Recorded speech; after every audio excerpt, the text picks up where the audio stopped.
નમસ્કાર ખેડૂત મિત્રો, સ્વાગત છે તમારું મારી YouTube ચેનલ ખેતીવાડી યોજનાની અંદર. આપણે આ વર્ષે છે તે ઘઉંનું વાવેતર કરવાના છીએ. જે ઘઉંનું વાવેતર છે તે શ્રીરામ સુપર SR14 છે એ વેરાયટીના આપણે ઘઉં કરવાના છીએ. આ વેરાયટી છે 2025 ની નવી વેરાયટી નીકળેલી છે અને આ વેરાયટીના ઘઉં છે તે સારું ઉત્પાદન આપે છે. ઓછો ખર્ચ અને વધુ ઉત્પાદન આપતા એક આ વેરાયટી છે શ્રીરામ સુપર SR14 વેરાયટીના ઘઉં છે.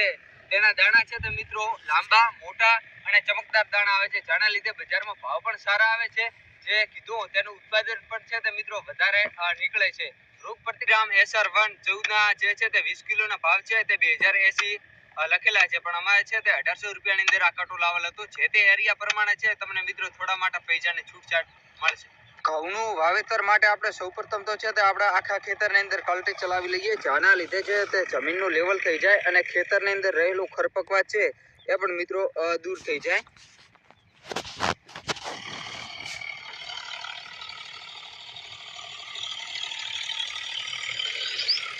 આખા ખેતરની અંદર મિત્રો આપણે ખેડ કરી લીધી છે અને હવે આપણે છે તે ઘઉંનું બિયારણનું પેકિંગ તોડી લઈએ છીએ.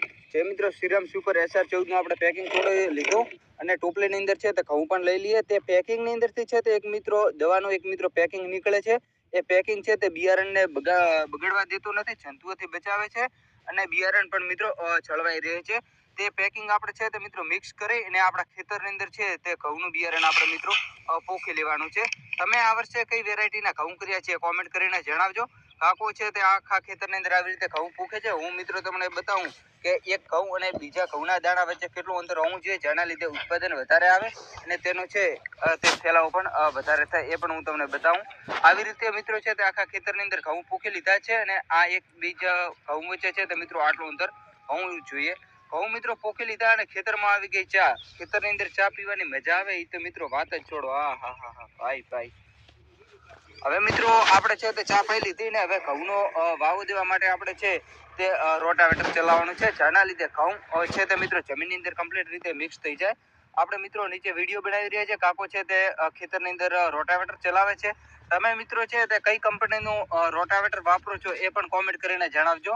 જે મિત્રો ખેતરની અંદર છે તે આપણે રોટાવેટર ચલાવી લીધું, જે જગ્યાએ રોટાવેટર નથી ચલાવ્યું ત્યાં મિત્રો છે તે ઘઉંના દાણા દેખાય છે અને જે જગ્યાએ રોટાવેટર ચલાવ્યું છે ત્યાં દેખો મિત્રો ઘઉંના દાણા છે તે એકદમ ખેતરની અંદર જમીનની અંદર મિક્સ થઈ ગયા છે, જેના લીધે છે તે ઘઉંના દાણા બધા છે તે ખેતરની અંદર ઉગી જશે.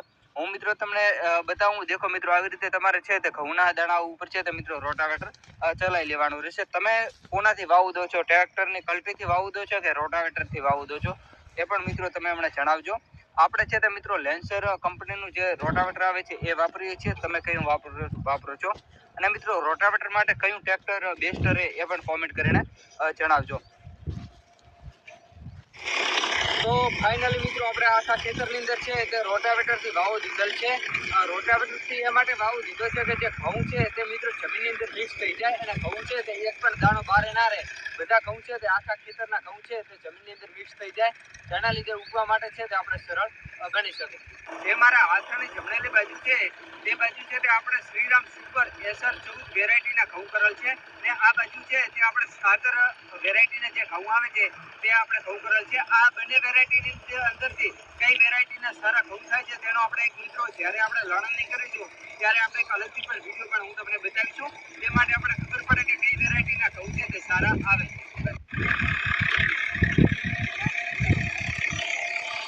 હવે આપણે મિત્રો છે તે પેચી અને મદદથી આપણે આખા ખેતરની અંદર છે તે કમાડા કરી લીધા છે.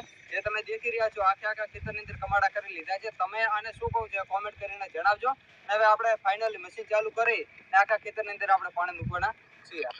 મશીન ચાલુ કરવા માટે મિત્રો છે તે સૌપ્રથમ આપણે નહેરની અંદરથી પાણી લાવવું પડશે. જે પાણી છે તે આપણે પંખાની અંદર પૂરવું પડશે, જેના લીધે મશીન છે તે એક જ ઝાટકે પાણી ઉકાળે અને હવા છે તે અંદર ના રહે, જેના લીધે ખેતરની અંદર પણ મિત્રો પાણી જાય.